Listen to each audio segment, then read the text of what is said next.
Am I audible to you all? Please respond.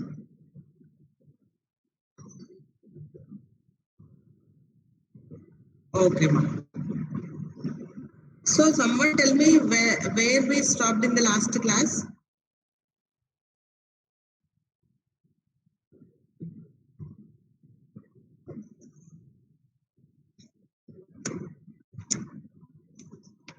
Are we done with computer system organization? Okay, till clustered systems we completed. Okay. So computer system architecture is also over.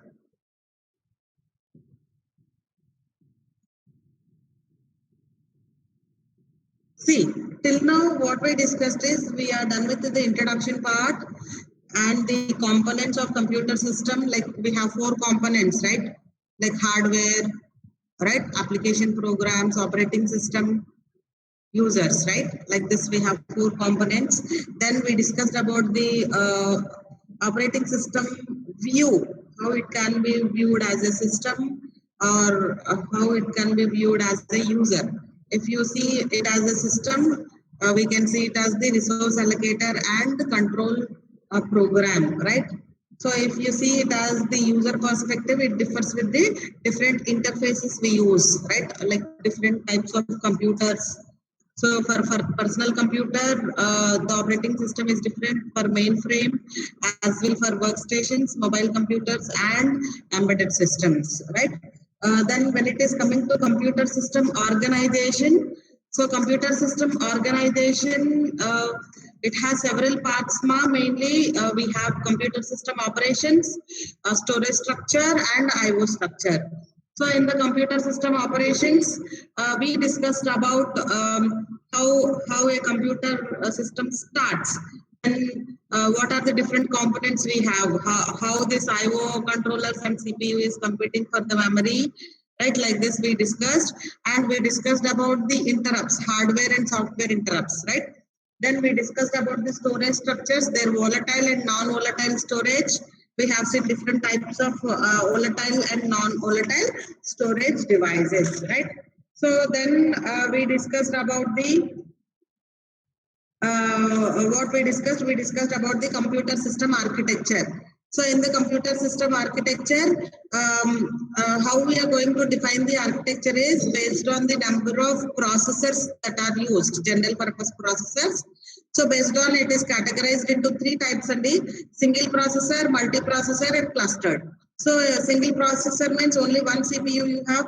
Multiprocessor, multiple CPUs, it is having some advantages, right? Then we have seen about the multi-core processors, blade processors, and clustered systems, right? Then parallel clustering also we have seen, right? So this is all about your computer system architecture. So the next topic is operating system operations, right? Operating system operations, right? So if you see the operating system operations, operating system can be operated in two modes, ma.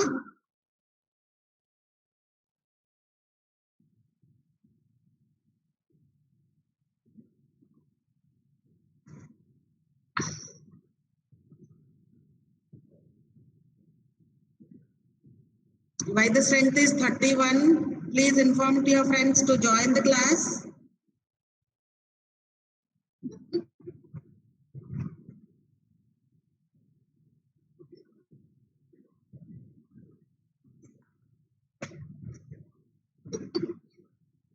Please go through the previous class once.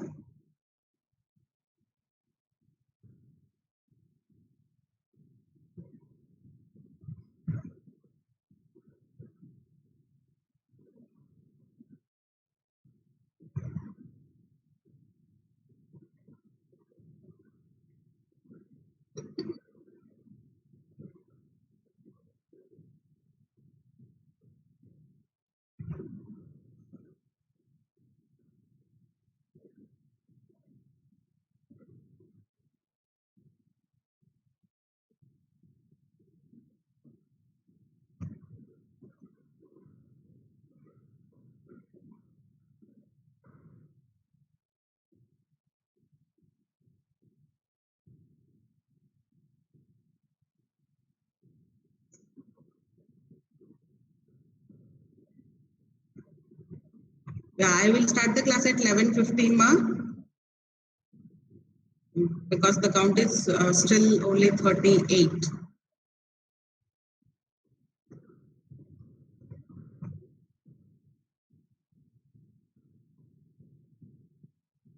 So in this meantime, try to go through the previous class.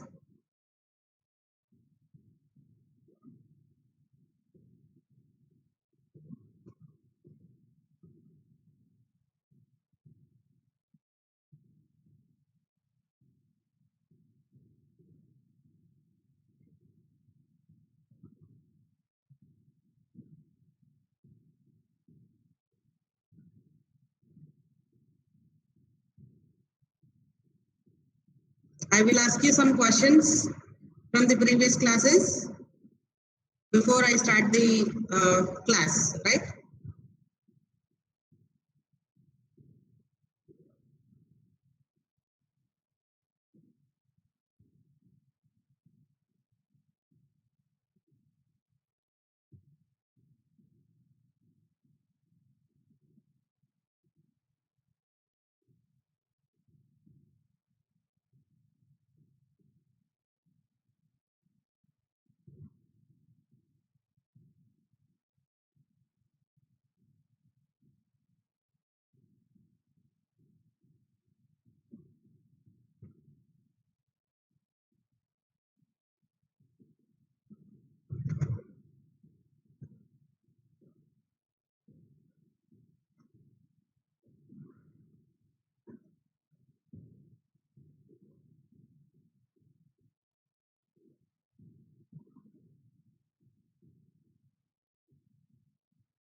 Who is the CR, ma?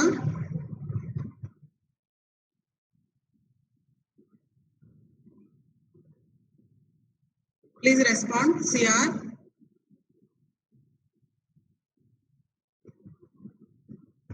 Why the count is very less? Please post in your class group. Please ask them to join the class. Yeah.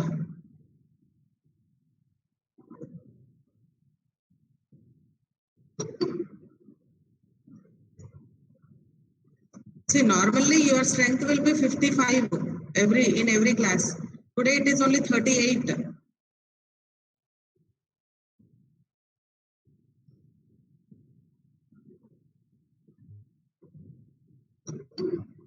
Because of Akhil Saab. Oh my God.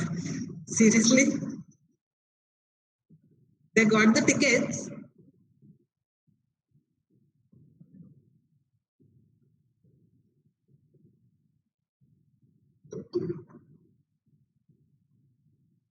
Yeah, let's wait till 11:20 at least. Let's see if the count increases. Otherwise, we will continue with the class. And evening IPL. If evening is IPL, morning class they can listen to know. Is there any preparation required for IPL?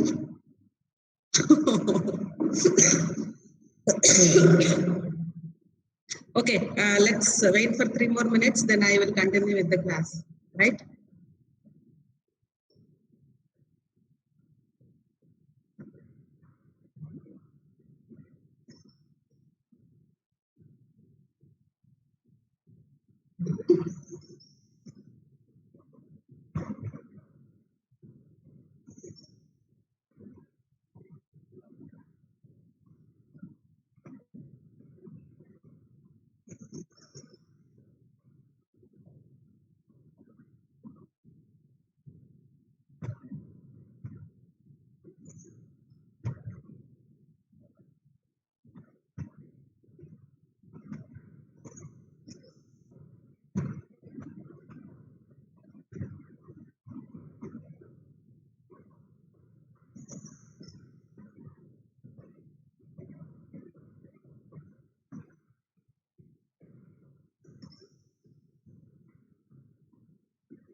Forty-four. Okay. Chalo, let's start the class. Hmm.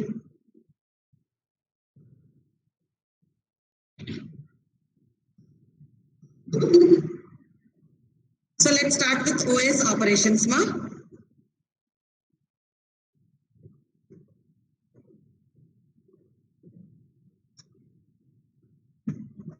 Are you there?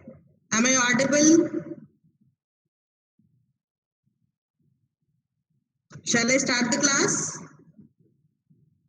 Okay, fine. Yes. Yeah. Any doubts in the previous classes?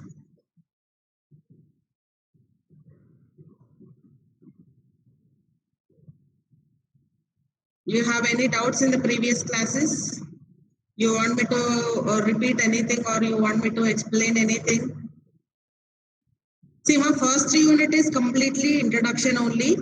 Don't get confused. Don't say that you are not understanding. There won't be any correlation or there won't be any relation between the topics which I am covering in the first unit, right?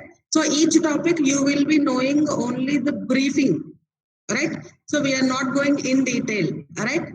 So all simple definitions or simple topics only you are going to learn in the first unit, right?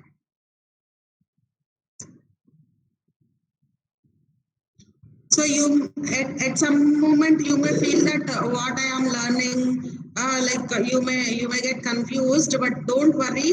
When we are going in the further units, you will understand, right? Means we are going to use the things which we learned in the first unit in the further units, right?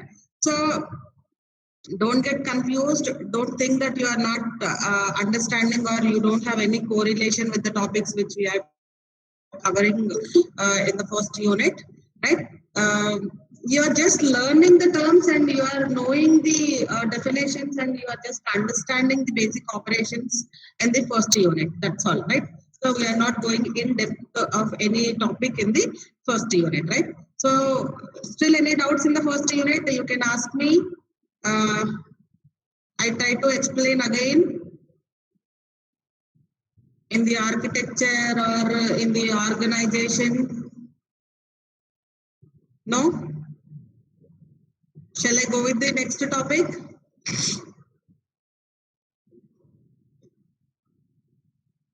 Say something.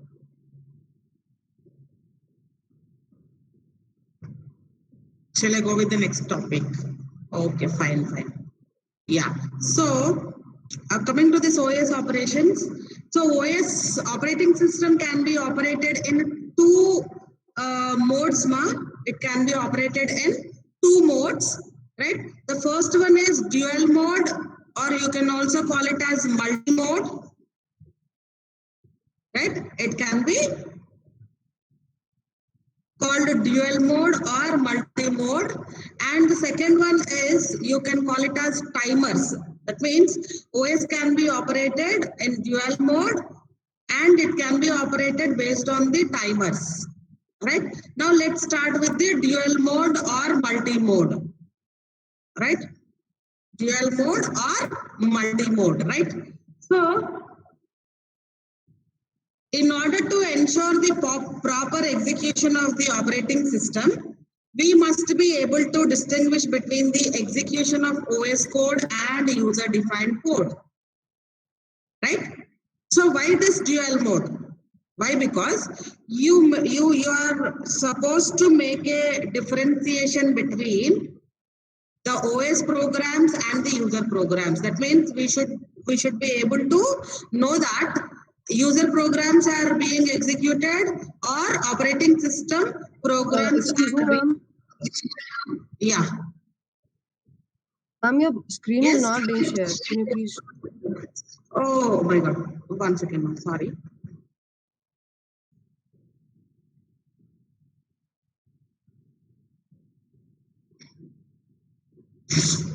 Give me a second.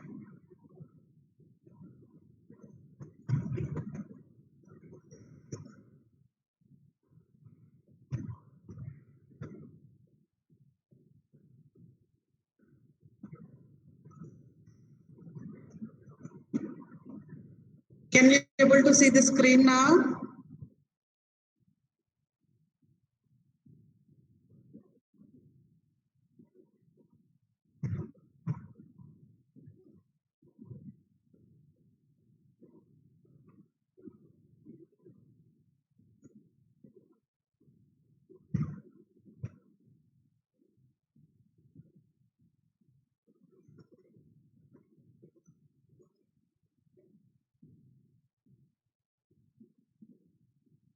Yes.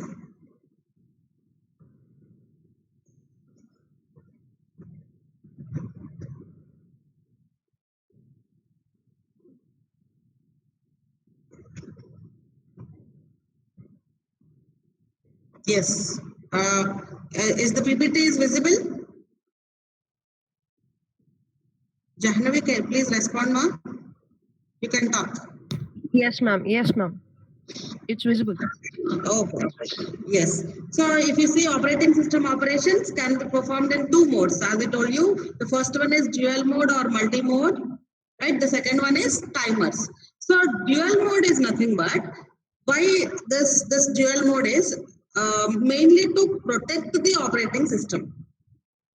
Mainly to protect the operating system and the other system components. That means we should not allow all the users who are using the system to modify your OS programs or to modify the settings of the operating system. Right? So that is the reason you have two modes of operations. So that is the reason we are calling it as dual mode operation. Right? So in order to ensure the proper execution of the operating system, we must be able to distinguish between the execution of OS code and the user-defined code. That means we must be able to differentiate that the user programs are being executed or the OS programs are being executed. So for this, operating system needs two modes of operations. For this, the operating system needs two modes of operations. The first one is user mode. The first one is user mode, I can say. The second one is kernel mode. So the kernel mode, you can also call it as supervisor mode, system mode, or privileged mode. Right? So here in the dual mode, what are the two modes is user mode and the kernel mode. So user mode is nothing but user programs are being executed. Kernel mode means operating system programs are being executed.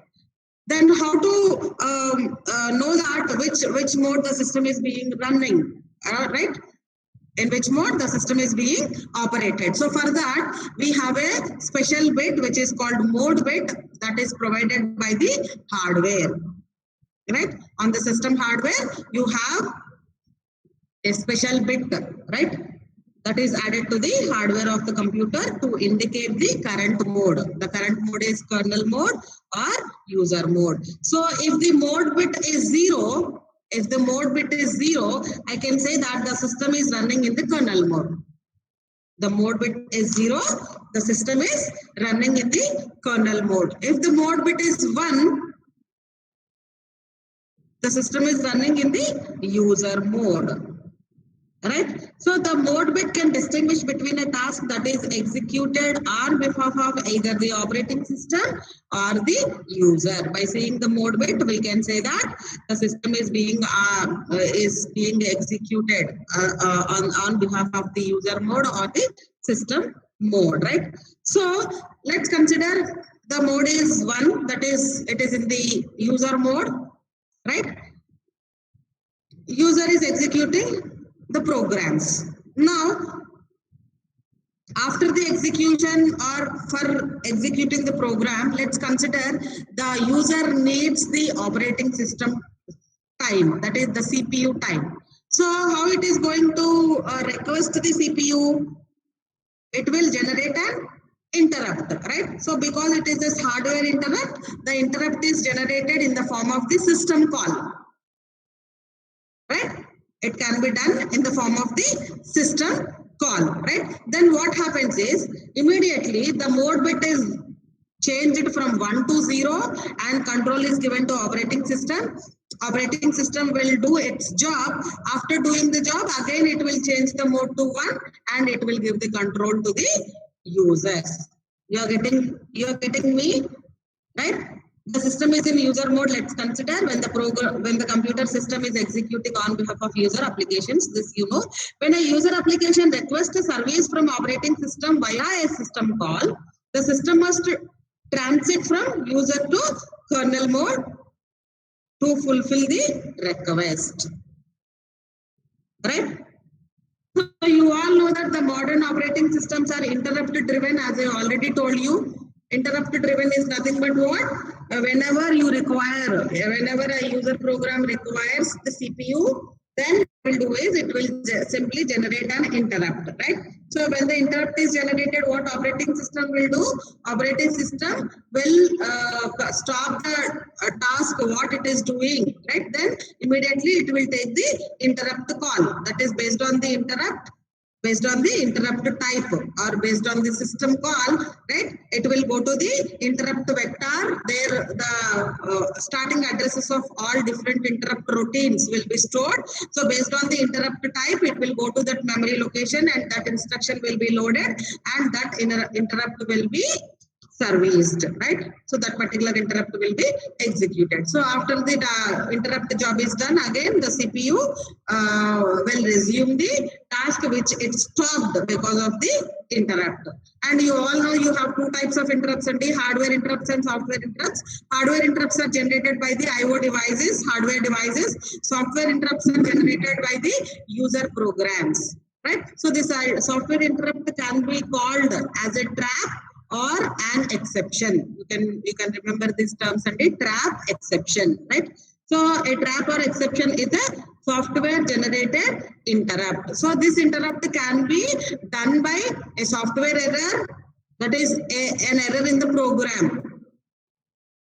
Example is division by 0, right? So the software interrupt can be caused by an error or by a specific request from the user. That is the second point, request for OS service. So if a user program is requesting for OS service, then also the interrupt is generated, right? So other process problems like infinite loop, processes modifying each other's or the OS, all these can be causing the exception, right? So that means an interrupt is generated to the operating system. So this is clear for you all, right? And mode bit, if the mode bit is 1, it is in user mode bit is 0, it is in kernel mode, right? And how the transition can be done. Transition can be done in this way, ma. See, if you can see the diagram, initially the program is, initially the system is being executed in the user mode, right? And the mode bit is 1. You can see here the mode bit is 1, right? Now, what is happening is your user process is being executed. Right? So whenever the user process is being executed, it requires the operating system to do the job. Then what it will do? It will simply make a call to the system call. That means it simply generates a system call to the operating system. So whenever the system call is generated, right, then the mode bit is changed to 0. Right? It is a trap. That means what? It is an interrupt or any exception. Right? So immediately the mode bit is changed to 0. Then the operating system will execute the system call. It will execute the system call. How this can be done? Based on the type of the system call, right? From the interrupt service routines, it will go to the interrupt vector. In the interrupt vector, you have all the memory locations. Then it will load the starting address of that particular interrupt instruction. Then that interrupt will be executed. So after doing the job, it will return back to the user mode. How it will go? By changing the mode bit to 1, it will return to the user mode, right? So it will return from the system call. Then it will continue its job. This is clear for you all? Right? About the dual mode and the multi-mode.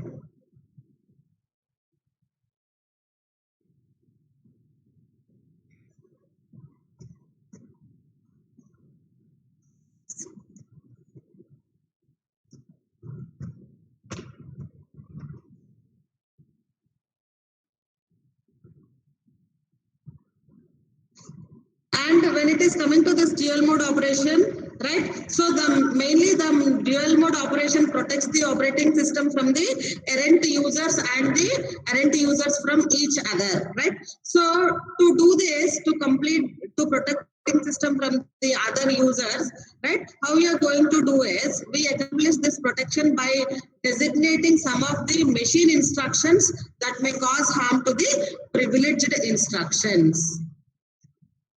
Right? So the hardware allows the privileged instruction to be executed only in the kernel mode. So to protect the resources, that means if you want to install any system drivers or if you want to remove any one of the system drivers, so you want to control, means you want to work on the control panel. So for that, it has to be done only by the privileged instructions only. So this privileged instruction will be executed only in the kernel mode. So that means you want to change from the user mode to the kernel mode.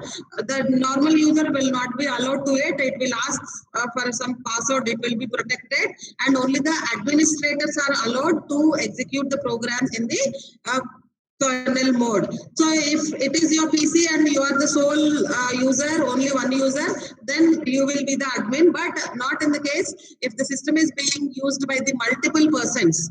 Right? If the system is being, let's take the example of our college lab systems, right? So there, the user will not be given all the privileges, and the administrator will be having all the privileges, right? That means the internal OS changes or any hardware related changes, driver changes, everything, you are not allowed to do it. That means you are not allowed to run the program in the kernel mode, right? So why it is being designed in this way is to protect your operating system and to protect your hardware. Alright. So if any attempt made to execute the privileged instructions in the user mode, the hardware does not execute the instructions but rather treats it as illegal. And it will tell the same thing to the operating system and traps it to the operating system. So it will tell the operating, that means you are giving wrong password. You are trying to enter into the kernel mode by giving the number of atoms, then it will be sent to the operating system in the form of the trap, and your system will be locked or something can be happen to your system. So this is all for what? This is all for protecting your operating system and the hardware, right? So here examples of privileged instructions. So what are these privileged instructions means? It can be IO control things, timer management, and interrupt management. If you're trying to change any one of these things in the user mode, it will not be allowed. Right? Clear for you all?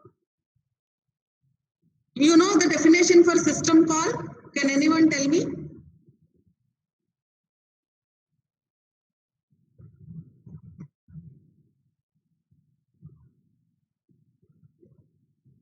Can anyone tell me the definition for system call? So I am using a term system call, right? I'm using a term system call where it comes. Define in your own way. Then I'll give you the proper definition. From the things what you understand, try to give the definition for system call, ma.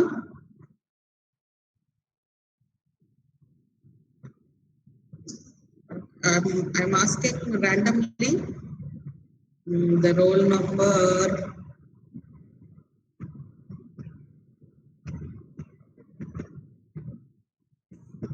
Roll number 6N.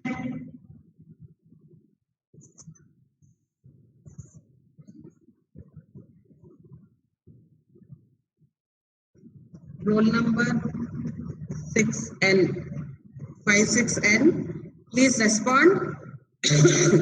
What is system call?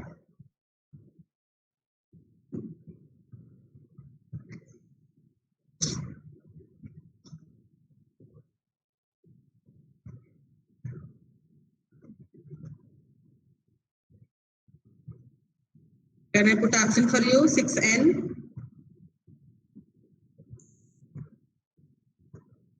6G. 56Z. Guys, you there?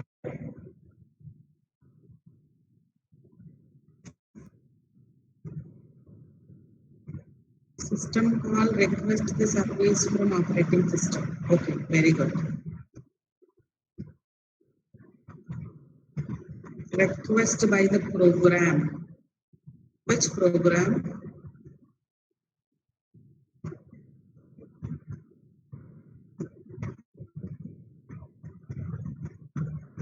User program or system program? Or resource?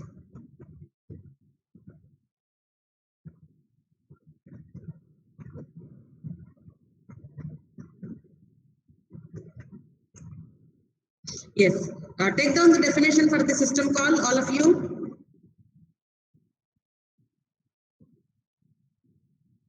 System call provides the means for a user program. System calls provide the means for a user program to ask the operating system to perform the task reserved for the operating system on the user program's behalf. 6P, system call means I can tell a user program is being executed, right? So when the user program is being executed, right, it want to do a job, right? It want a job which has to be performed, and that job can be done only by the operating system. The job can be done by the operating system. Then what user program will do is, user program will send a request to operating system to complete the job. Why? Because that job can be done only by the operating system on behalf of the user programs. Yes, request made by program to OS. Take down the definition. Excuse me. System calls provide the means for a user program. Yes, I'm giving it again. System calls provide the means for a user program to ask the operating system to perform the task reserved for the operating system on the user program's behalf.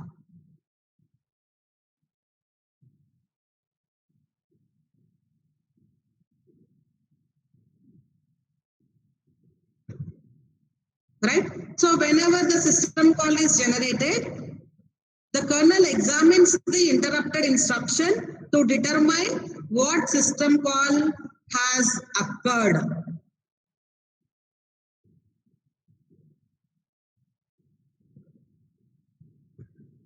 Not intermediate, ma. See, system call is nothing but it's a way of asking the OS to do a job where OS only can able to do the job, but the job is required to complete the user task. A very simple example, ma. You are executing a program and you want the output to be printed in the monitor, right? So printing that in the monitor can be done only by the operating system. You are executing the program. So when your user program is being executed to make it displayed on the monitor, definitely you require the OS time. Why? Because OS only can able to do it, right? Why? How it is going to do in the previous class we have seen. So the OS will ask the driver to do it. Then what the driver will do is, driver will put the data in the buffer. From the buffer, the device controller will see the data, and that data it will put in the peripheral devices.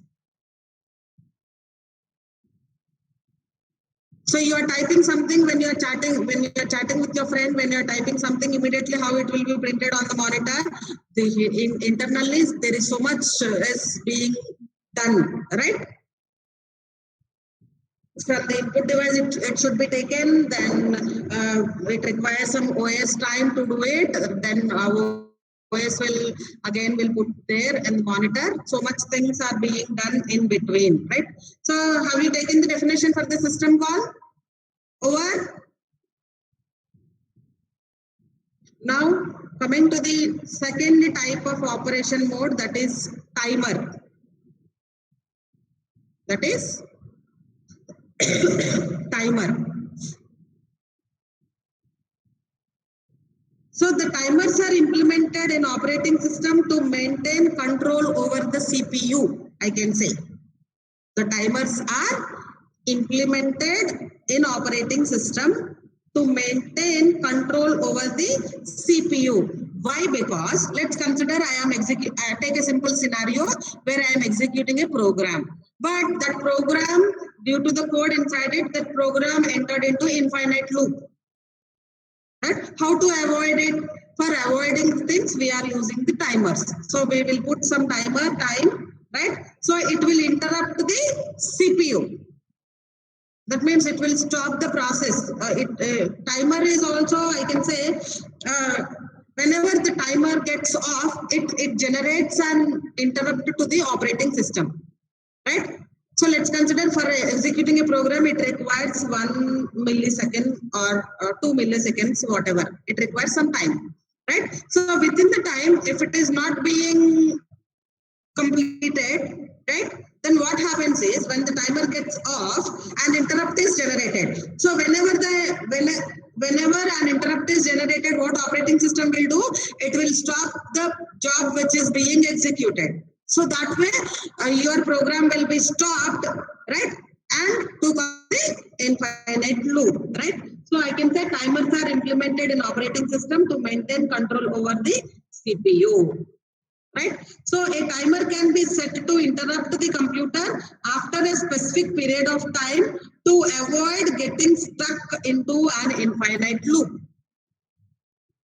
The timer is set to interrupt the computer after a specific period of time to avoid getting stuck into an infinite loop.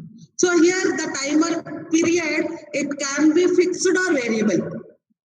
It can be fixed or variable, right? So it is, if it is variable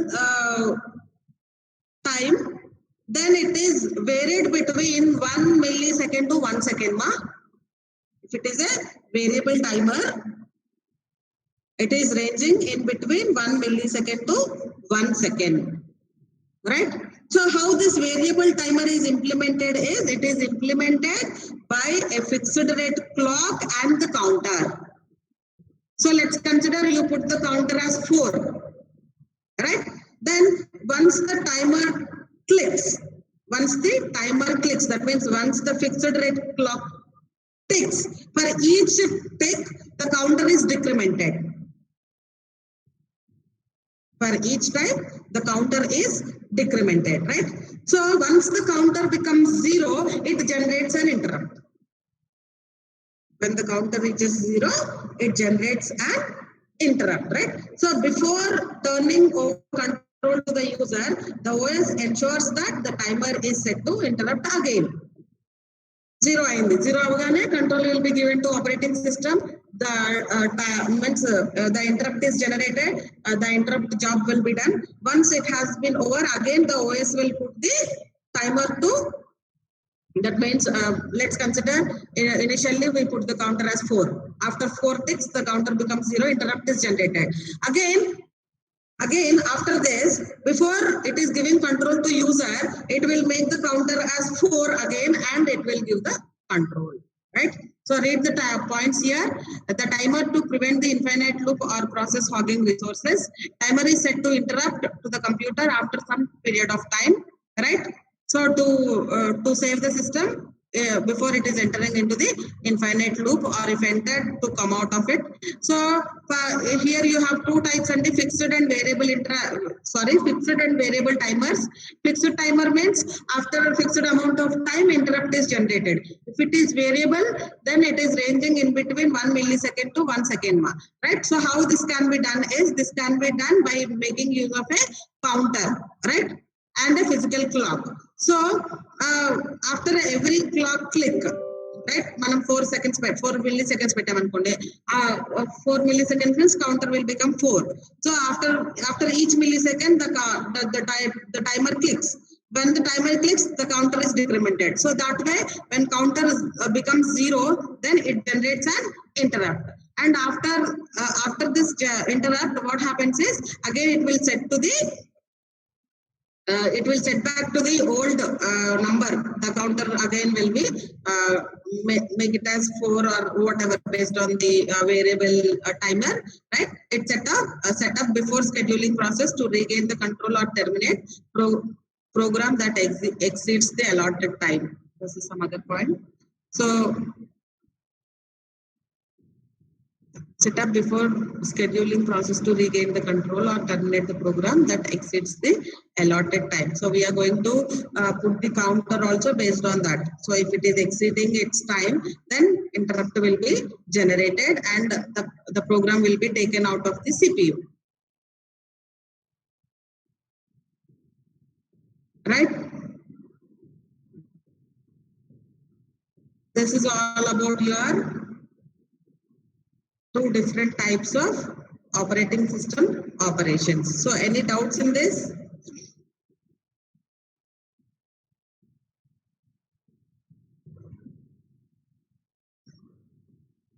Any doubts in this? No doubts. Okay, fine. So now let's move to the next topic, Ma. So that is common system components. You can put the subheading as system components. So in this, we are going to learn about the process management, memory management, file management, IO management, secondary management, networking and protection. So you can say these are the operating system components you can call, or else common system components. And you can also say these are the operating system concepts. So these are the things which are done by the operating system.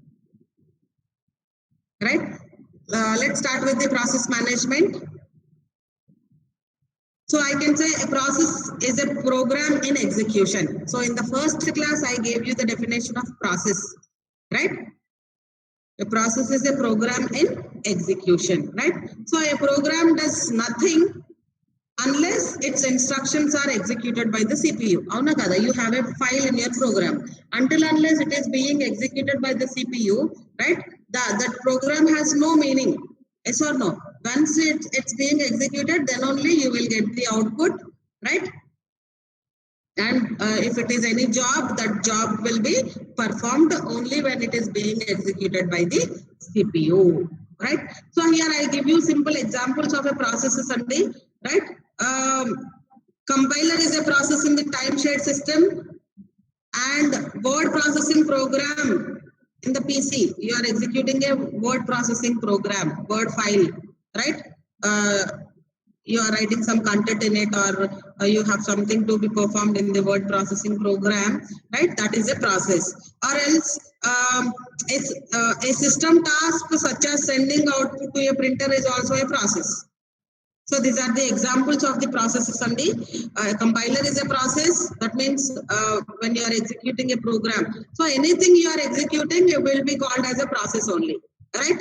So whenever you are executing a program, then that is called a process, right? So here a process needs certain resources, including CPU time, memory, files, and IO devices to complete or accomplish its task, right? So a process to be executed, it requires CPU time, memory, files, and IO devices. Right? So these resources are either given to the process when it is created, or these can be given in the middle of the program execution whenever required. You can make a point here, right? What are the resources that are required for the process can be given in two ways.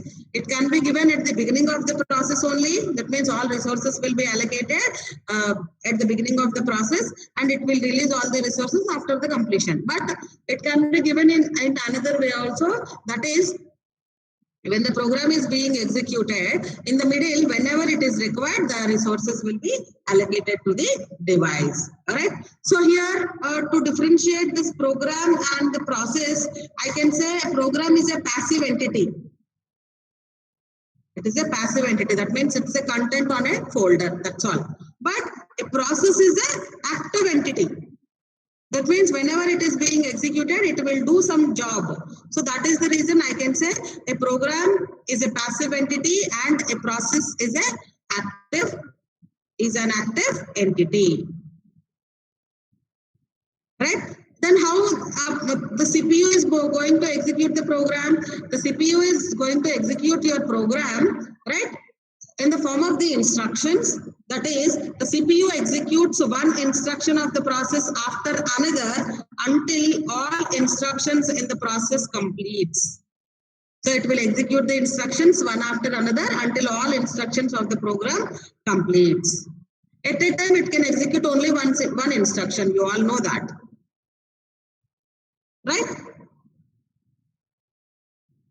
So I can say a process is the unit of the work in the system, and your system consisting of a collection of processes and right. You are not going to execute only one program. You are executing multiple programs. So that is the reason I can say a system consisting of collection of processes. So these processes can be user processes or system processes, right? So if they are the user processes, user programs are means user is going to execute them. If they are user processes, operating system is going to execute them. Right now, so as a part of this process management, your operating system is responsible for the following things. I can say it is responsible for creating and deleting the user and system processes. It is responsible for scheduling the processes also, process management, right? It is responsible for scheduling the processes also, and OS is responsible for suspending and resuming the processes. OS is responsible for process suspension and resumption, and it is also providing the mechanism for process synchronization and process communication. Clear for you all? Process management.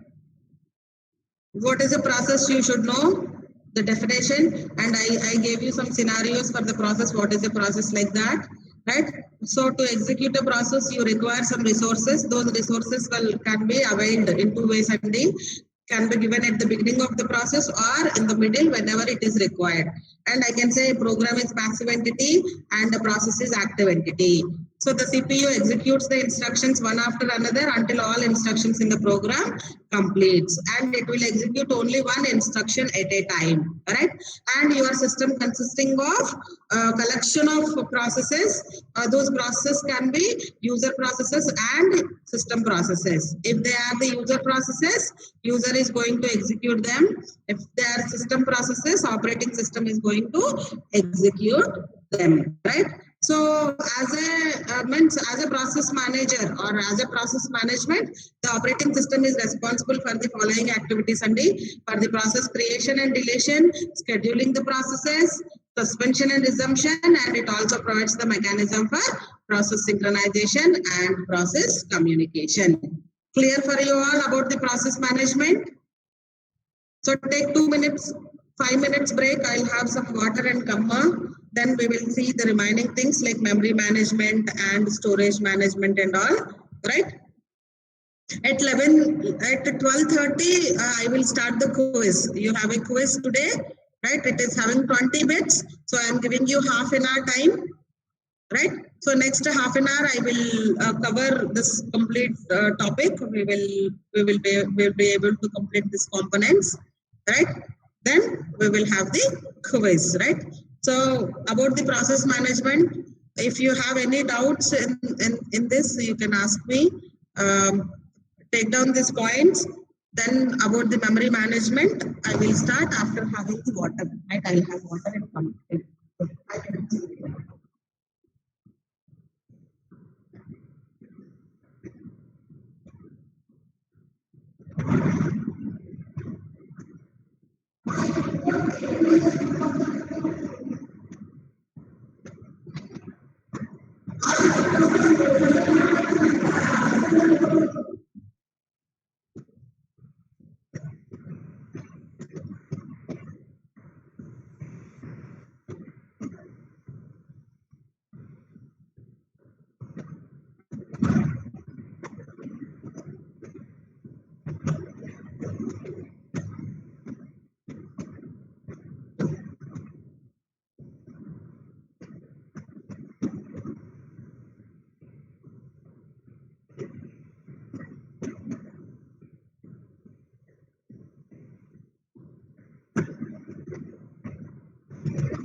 Yes.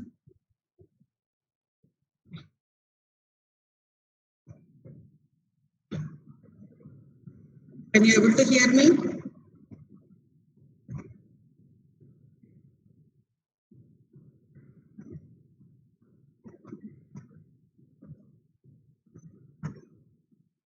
You also went for break. Yeah. So let's take the second component,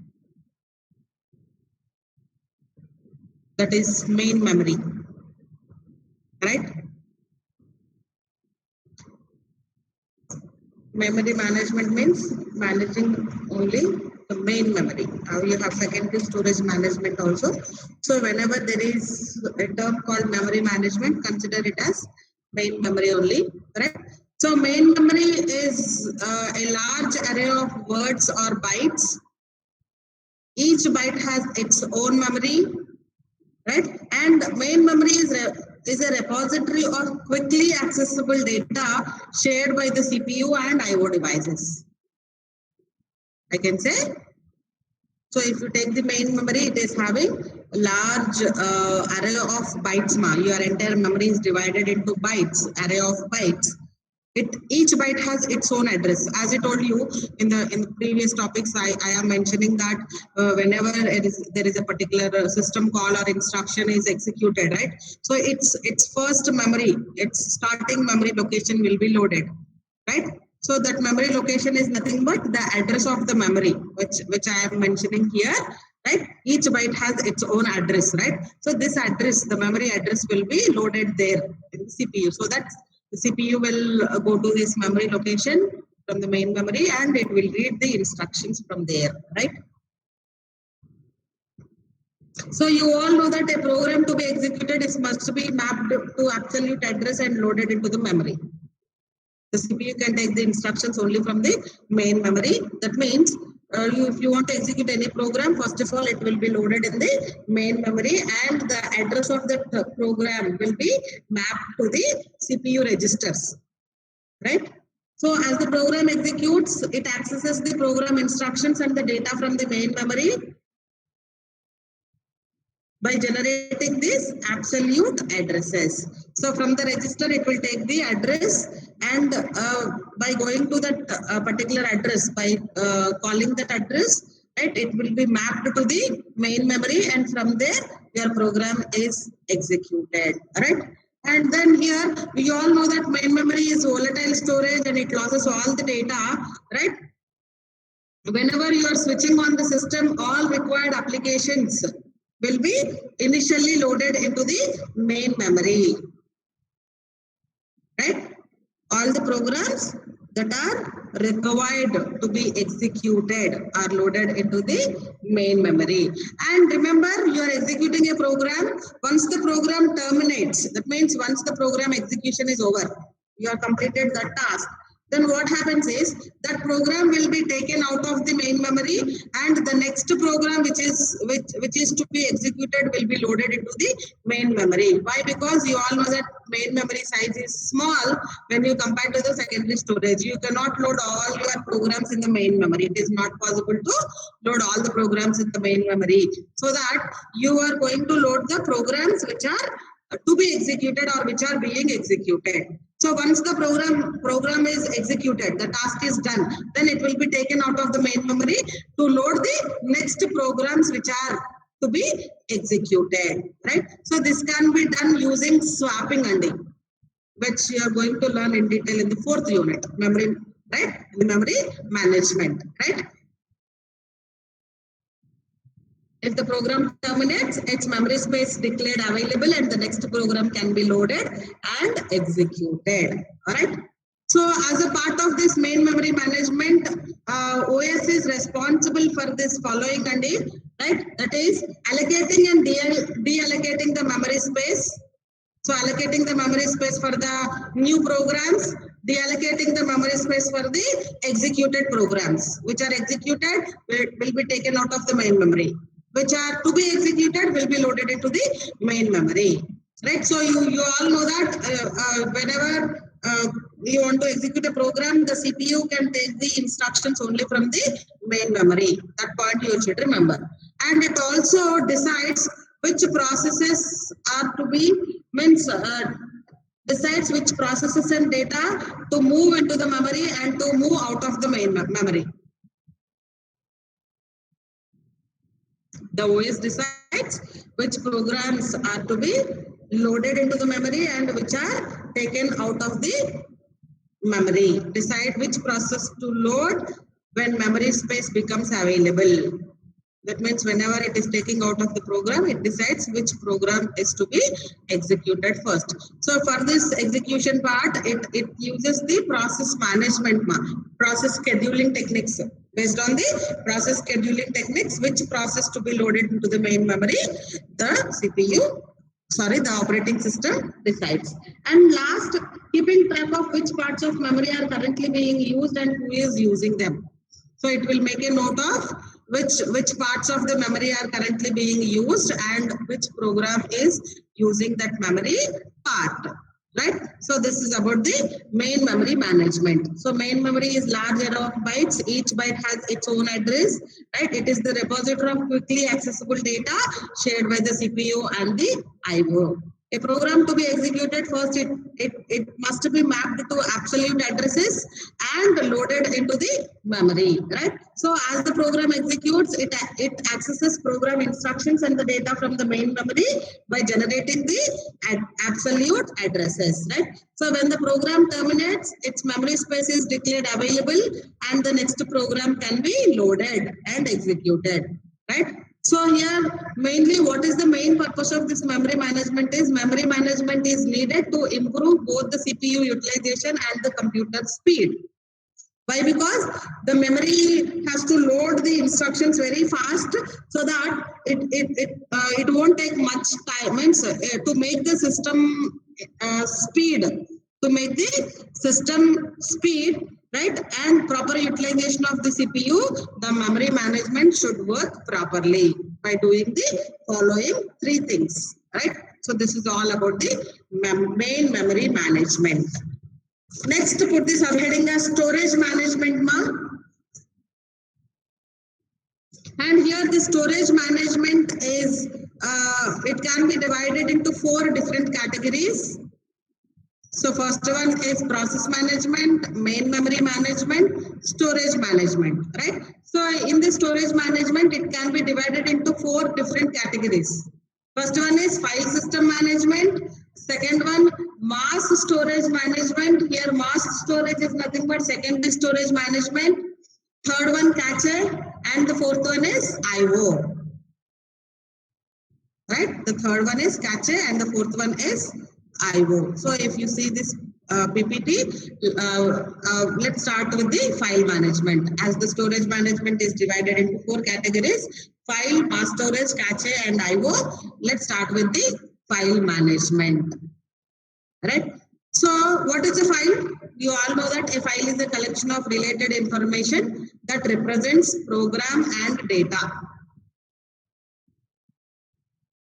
Right? Examples, data files, text files, etc. Right? Now, when it is coming to operating system, as a file management, the operating system is responsible for the following activities only. First one is creating and deleting files, creating and deleting directories, means folders, supporting primitives for manipulating files and directories, mapping files onto the secondary storage. So you are storing the files somewhere in the folder, right? So then it should map them to the, means it should give you the proper path, which device, which drive, right, which folder, and again subfolders are there. That means the exact mapping on the secondary storage will be done by the operating system. And backing up files on the stable storage media, that is non-volatile. So it means when you are creating a file, when you are saving a file, it will keep a copy of that file in your device, in the secondary storage device, right? So this is about the file management. Right? Next, mass storage management.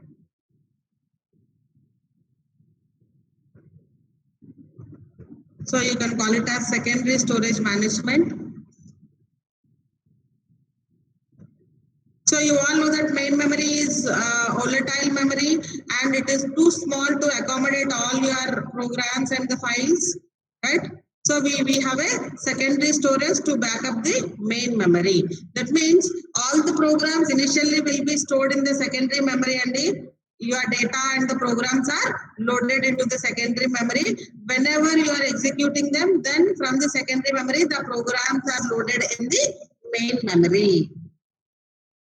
You can say secondary storage devices are permanent storage devices, right? And your most of the programs will be loaded in the secondary storage, because main memory is main memory is volatile memory, no?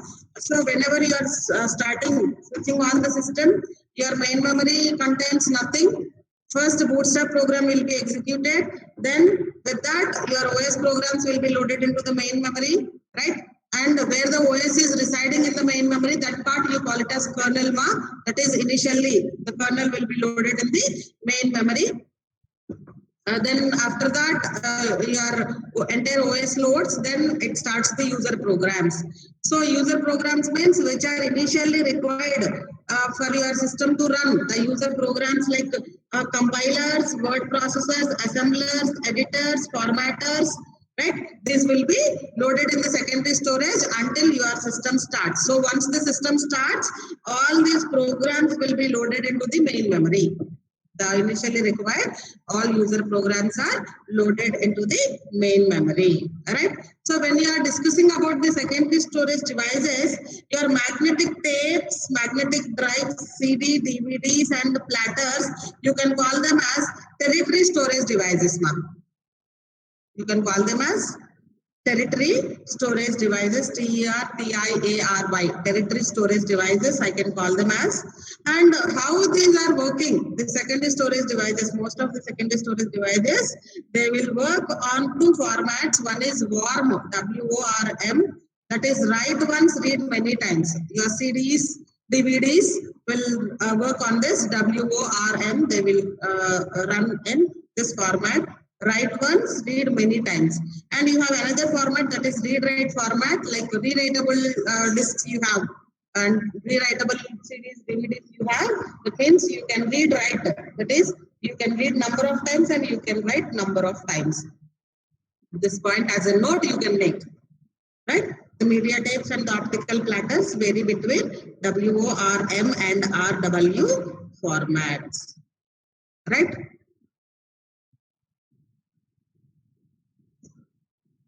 And operating system is responsible for the following things as a part of the disk management, right? It is responsible for free space management. So it will say what are the free spaces that are available on the disk, and whenever the new programs are being created, right, it is going to store the programs in the free space available. Then storage allocation.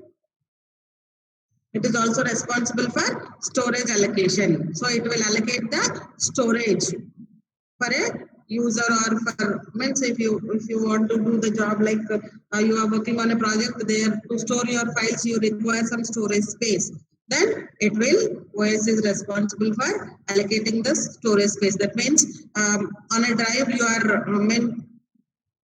like EFDC, you will be dividing your entire secondary storage into the drives.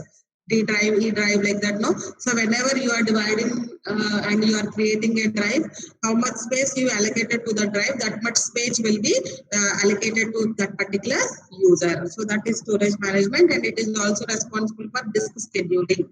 So you have disk scheduling techniques, like reading the data from the disk, writing the data from the disk, right? For that you have different disk scheduling techniques. So this is about the disk scheduling also will be taken care by the operating system, right? And next about the cache memory. You all know that cache is very small amount of memory, but it is very fast.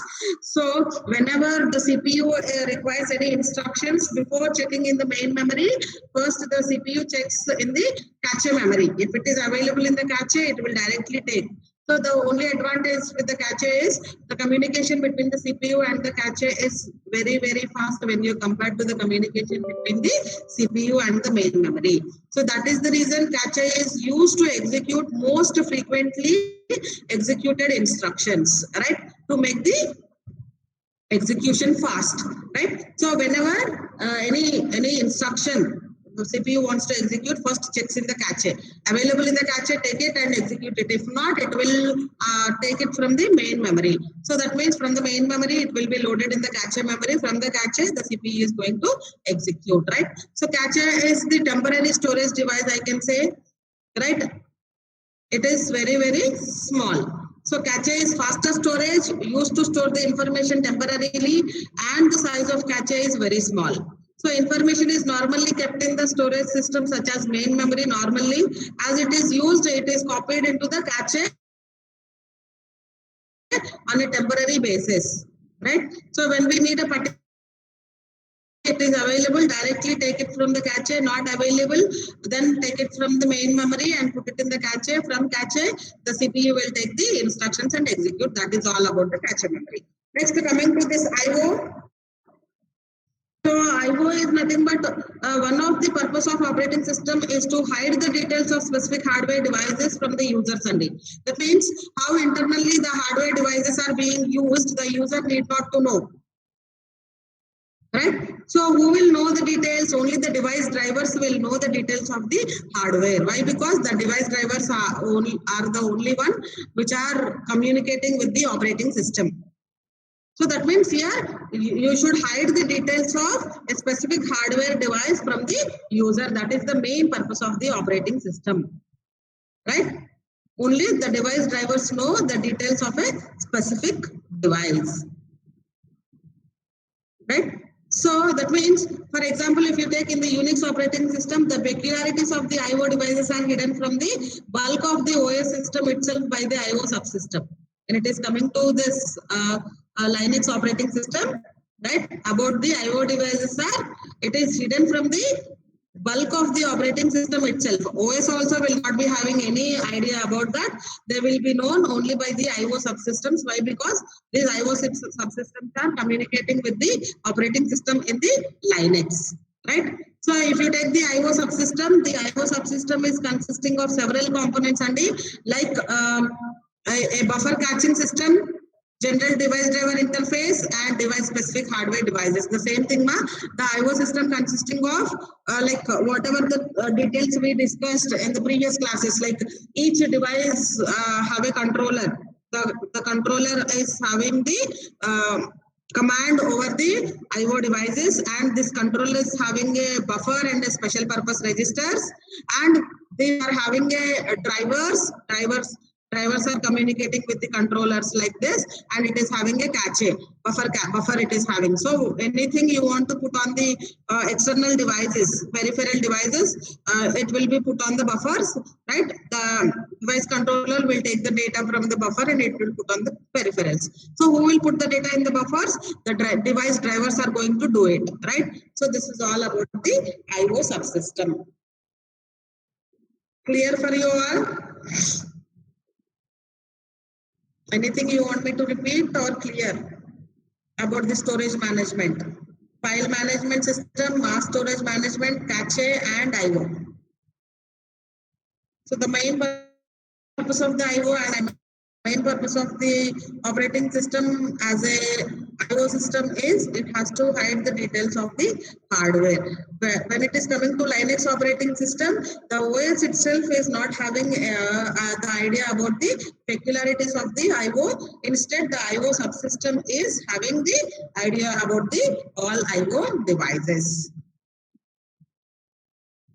Clear? Or anything to be discussed?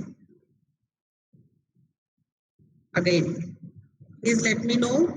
Respond in the chat box.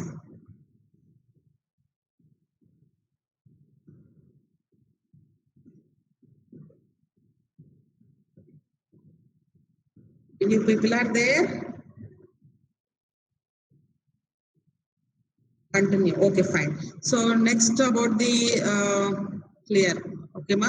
So next about the networking and networking means it is all about the distributed systems, right? So distributed systems are nothing but, if you know the definition of the distributed system, so it is a collection of systems, right? It is a collection of systems. So in terms of operating system we are taking, so here I am giving the definition as it's a collection of processors. Each system is having a processor, no? So that is the reason I am telling it is the collection of processors, right? Each processor means each device is having its own memory and a clock. Distributed systems are not sharing the memory and the clock, right? Distributed systems are having their own memory and their own clock, their own local memory. But why we are calling them as distributed system? In a simple way, distributed, I am giving a simple definition for the distributed systems. Distributed system is a collection of devices which are connected together through a communication network, right? They are connected in a network, right? Why I am calling they are connected through a communication network is here the devices are communicating with each other. They are communicating with each other, right? So to make the communication possible, means to the communication takes place, they should use a protocol, that is networking protocol, like TCP/IP protocol, right? They will be using, right? So don't get confused with the terms communication network and protocols. This comes in the computer networks. When you are connecting the devices together, that is called a network. If the means they has to be interconnected and they should be able to communicate with each other, then only we can call it as a network. You have different types of networks like LAN, WAN, MAN, like that, right? Normally these will be connected in a LAN or WAN, right? And here the communication is possible using a protocol. Means they definitely if they are connected in a network and they are communicating, they should follow the protocols. What this protocol is, protocol will tell you, means it will give you the set of rules which are to be followed by the two parties, the sender and the receiver, to make the communication possible. So mostly used communication protocol in internet is TCP/IP. You have another one which is called OSI model, OSI ISO, right? So that is not being used. That is not more popular, right? But this TCP/IP is more popular, and so I am taking the TCP/IP protocol here, right? And when we call them as distributed system is, even though they have their own memory and the clock, here the distributed systems are using the common resources. That is, a distributed system provides user access to various system resources. You have a common set of resources in the network, and those resources can be used by all the devices. And here the device is not having any idea. That is, the device is not aware that he is sharing the resources with the others. So that is the main definition of the distributed systems. It's a collection of devices connected together through a network, and to make the communication possible, they are making use of a protocol and they are using the common resources, but they are unaware that they are sharing their resources with the others. But what is the advantage of having this common shared resources is, so if you access to a shared resource, it allows the computation speed up. Why? Because multiple persons are doing the job, right? It will definitely speed up the computation, increase data availability, and enhanced reliability. So these are the advantages of having a common shared resources, right? Because here the devices are connected in a network, means they are sharing the job, right? Definitely it will make the computation speed up because number of devices are doing the task,